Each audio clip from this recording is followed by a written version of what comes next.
अस्सलामुअलैकुम, welcome to my channel एमन voice. और तमाम वीडियोस और अपडेट्स के लिए एमन वॉइस को सब्सक्राइब करके बेल नोटिफिकेशन को ऑन कर दें और लाइक और शेयर करना ना भूलिएगा।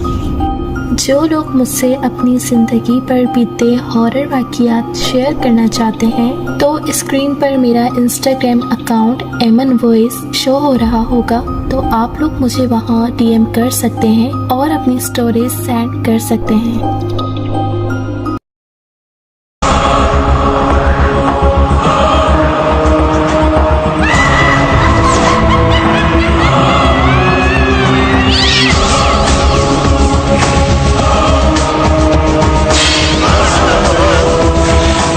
दिसंबर की एक सुबह मैंने अपने पास आए कुछ मेहमानों के साथ मसरूफ़ था कि मुझे अचानक से कॉल आई।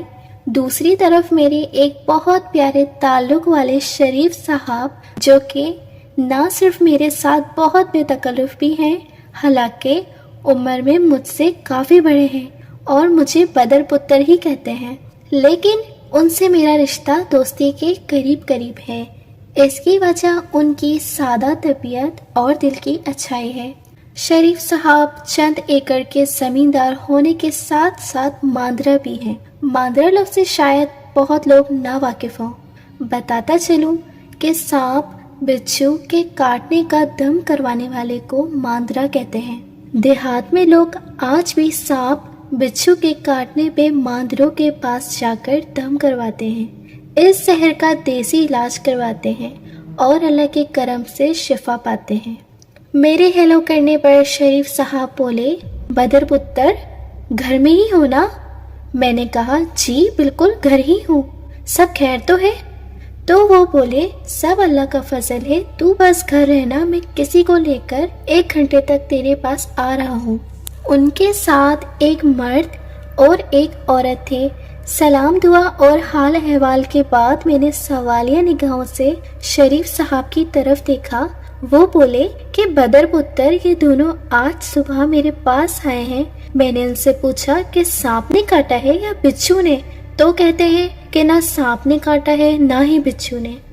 फिर उन्होंने अपनी परेशानी मुझे बताई तो मैं समझ गया कि ये मामला तुम्हारे मतलब का है, तो उनको लेकर मैं तुम्हारे पास आ गया। ये कहकर शरीफ साहब खामोश हो गए। मैंने उस आदमी की तरफ देखा जो मेरी तरह खामोशी से शरीफ साहब की बात सुन रहा था। तो उन्होंने खनकार कर गला साफ किया और बोले कि मैं आपको सारी बात तफसील से बताता हूँ। मेरा नाम रब नवाज है, हम दोनों मियाँ बीवी हैं। इन्होंने 7 बेटी खातून की तरफ इशारा किया। हमसे जुड़ी परेशानी हमारे दादा अब्बा के वक्त से शुरू हुई।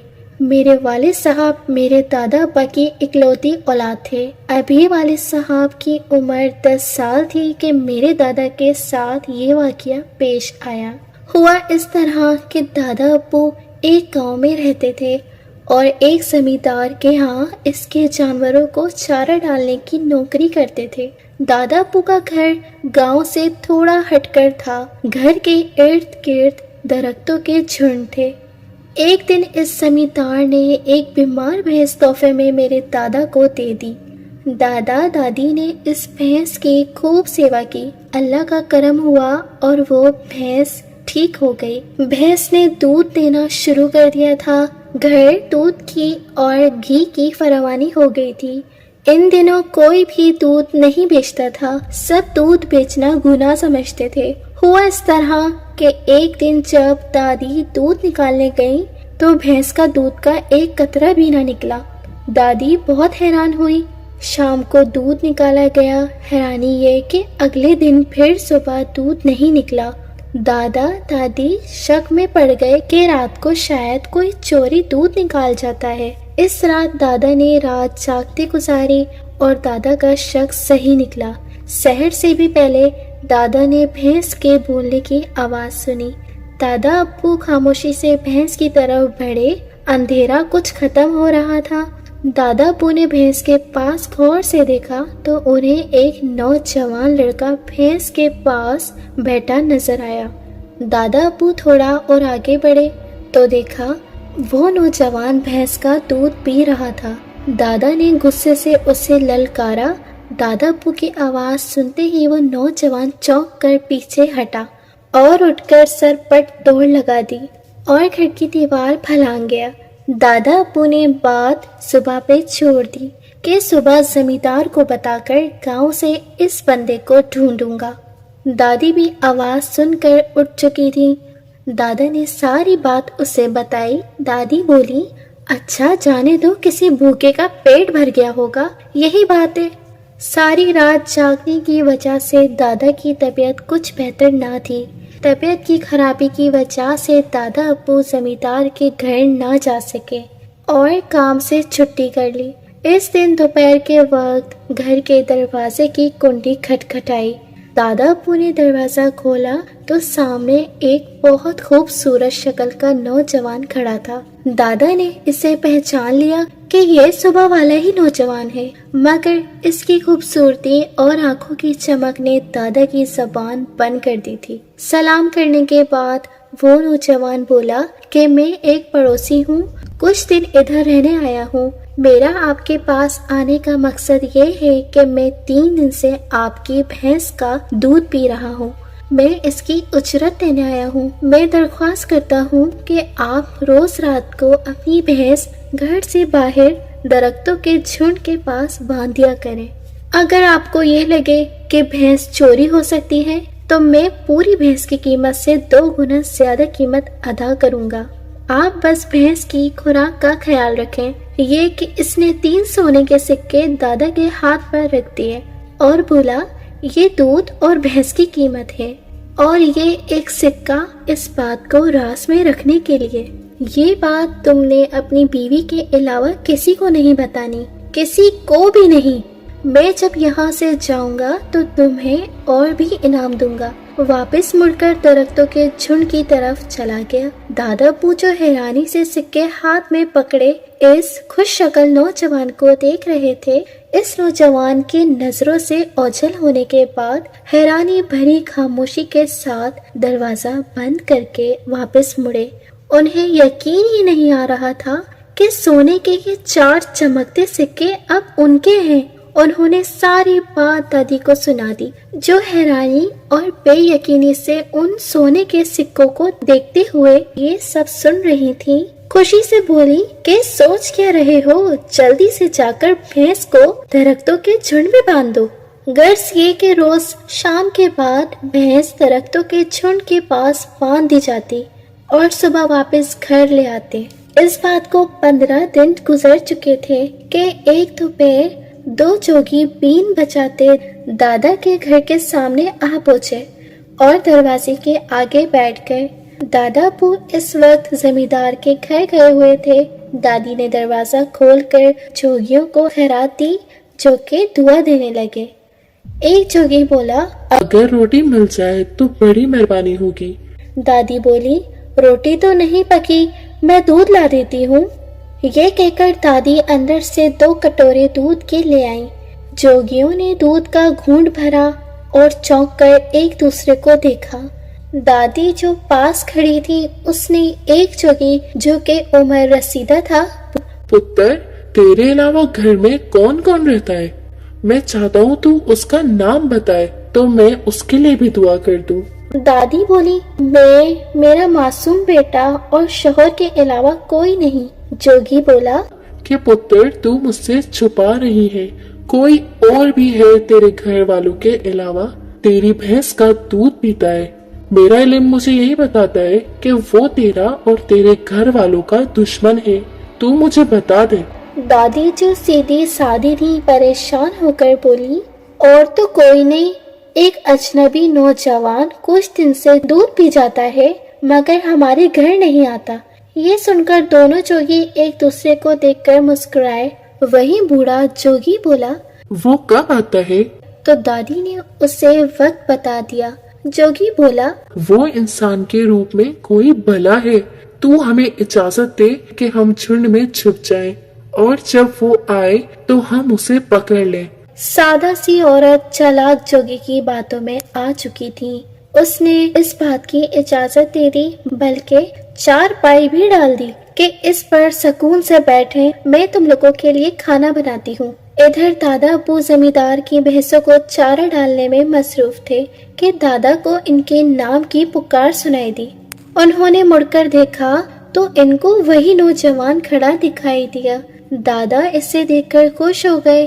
نوجوان نے کہا، میں تم سے بہت ضروری بات کرنے آیا ہوں۔ میں انسان نہیں ہوں، میں ایک سانپ ہوں اور اپنی عمر پوری کر کے روپ بدلنے پہ اب قادر ہوں۔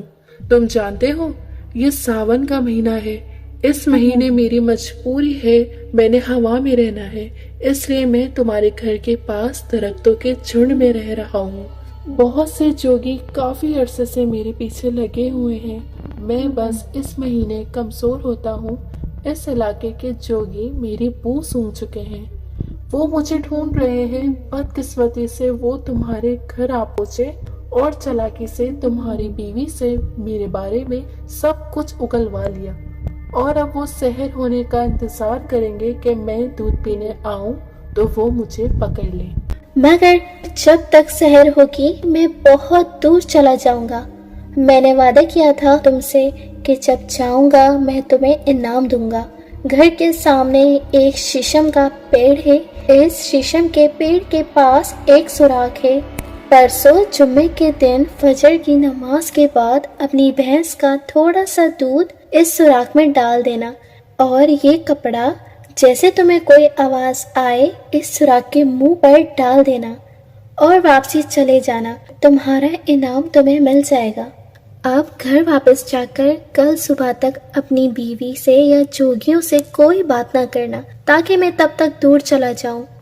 تمہاری بیوی کے بجائے اگر یہ غلطی تم نے کی ہوتی تو میں تمہیں سزا دیتا، مگر تم بے قصور ہو۔ انعام پا کر اپنی بیوی بچوں کے ساتھ یہاں سے کسی دور دراز کے مقام چلے جانا، اب یہاں تمہارا رہنا بہتر نہیں۔ یہ کہہ کر وہ نوجوان مڑا اور چلا گیا۔ دادا ابو جو حیرانی سے کھڑے سب سن رہے تھے، شرمندگی پریشانی سے اسے جاتا دیکھتے رہ گئے۔ انہوں نے کپڑے کو دیکھا، یہ ایک سرخ رنگ کا رومال سائز کپڑا تھا۔ انہوں نے اسے لپیٹ کر جیب میں رکھ لیا۔ دادا ابو سمجھدار انسان تھے، ساری بات سمجھ چکے تھے۔ مختصر یہ، اس دن دادا ابو جان بوجھ کے شام کے وقت واپس آ گئے۔ دادی بڑی بے چینی سے دادا کا انتظار کر رہی تھی۔ دادا کو دیکھتے ہی ساری بات جھٹ سے سنا دی اور کہا، میں تو ڈر کے مارے آج بھینس باندھنے بھی نہیں گئی۔ جوگی بابا کو بھینس کھول کر دی اور انہوں نے وہاں باندھ دی۔ آپ جوگی بابا کو مل لو، مگر دادا ابو نے تھکاوٹ کا بہانہ بنا کر انکار کر دیا۔ اگلی صبح دن چڑھے جوگیوں نے دروازے پر آواز لگائی کہ ناشتہ پانی دے دو۔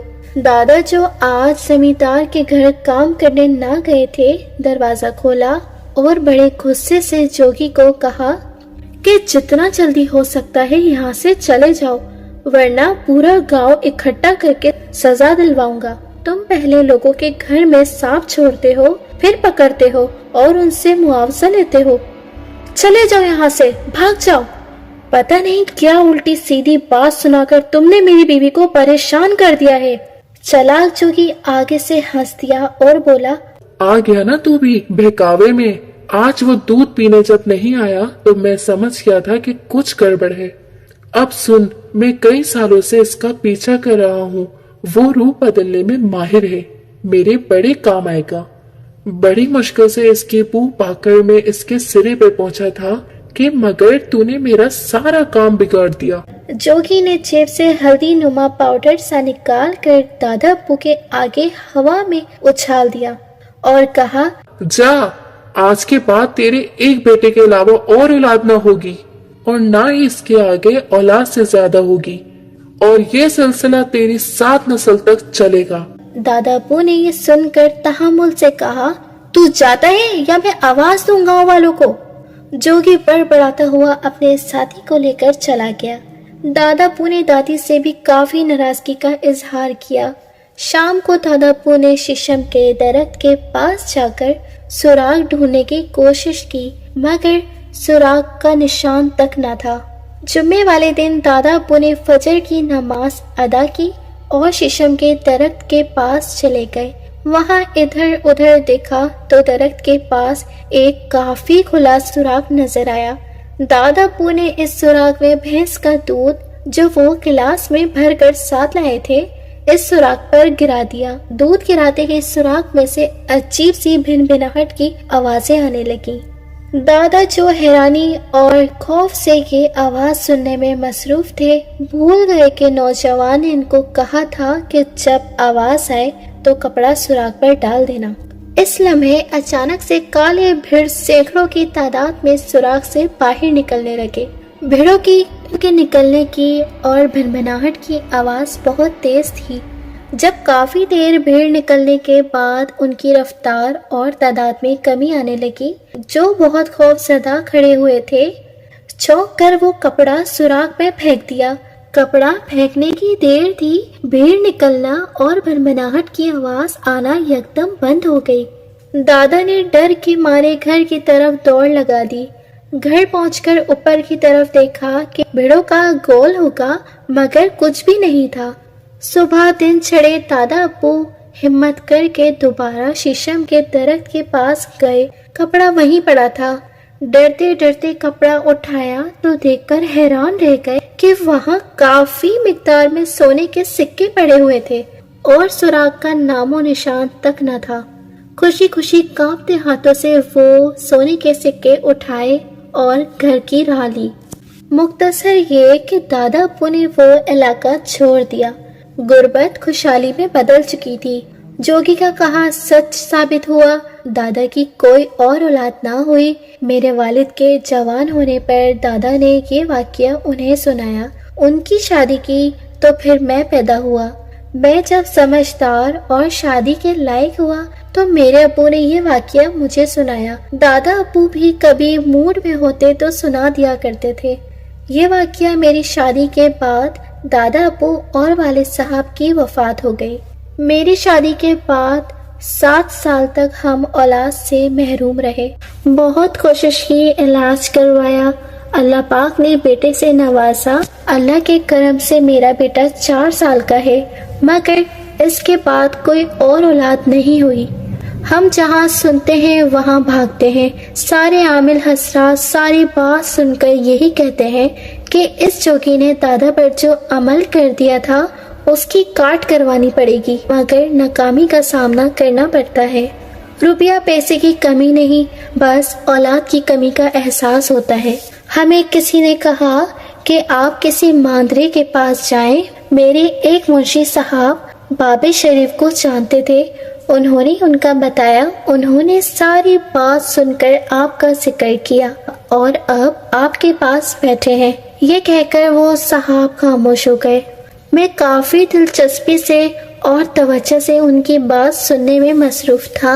मेरी जिंदगी में रोज नई से नई और दिलचस्प बात और वाकया देखने सुनने को मिलता है, मगर ये वाकया अपनी मिसाल आप था। मैंने उनको तसल्ली दी कि आप नाश्ता करें, चाय पिए, फिर देखता हूँ कि क्या मामला है। मैंने उनके नाम वगैरह, जिनमें दादा दादी के नाम भी शामिल थे, लिख लिए। उनके नाश्ता करने के दौरान मैं इस सारे मामले की मालूमात ले चुका था। जब मैं मालूमात ले चुका तो वापसी उनके पास जाकर बैठा और अर्ज के मोहतरम, मेरी जिंदगी में ऐसा वाकया और मामला पहली बार आया है। मैं समझ सकता हूँ कि आपके दादाजी ने जो आपके अब्बू को बताया वही आपके अब्बू ने आपको बताया।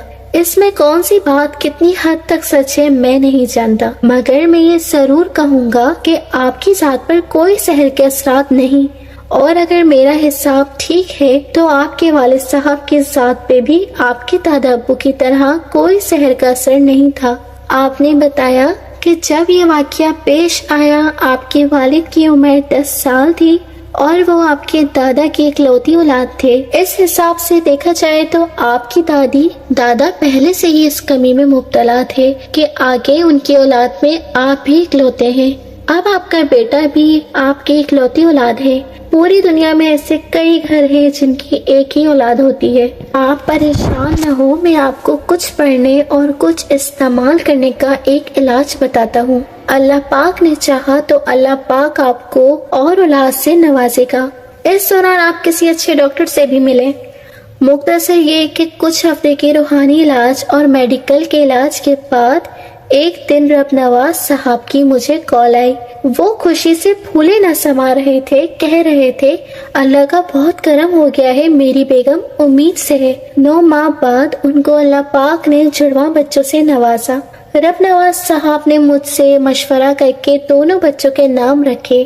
अगले दिन रब नवाज साहब ढेर सारी मिठाई और तहरीफ के साथ तशरीफ लाए। जाते वक्त उन्होंने एक लिफाफा मुझे दिया और कहा कि जब मैं चला जाऊं तो ये लिफाफा खोलिएगा, इसमें एक खास तोहफा है। उनकी गाड़ी रवाना होने के बाद मैंने वो लिफाफा खोला। अंदर एक बारीक पेपर था। मैंने वो पेपर निकाल कर खोला तो मैं मुस्कुरा दिया।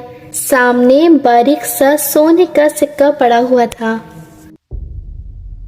जिन्होंने अभी तक हमारे चैनल को सब्सक्राइब नहीं किया तो वो काइंडली हमारे चैनल को सब्सक्राइब करके बेल नोटिफिकेशन को ऑन कर दें। मिलते हैं फिर किसी और हॉरर स्टोरी के साथ। So stay tuned. अल्लाह हाफिज़।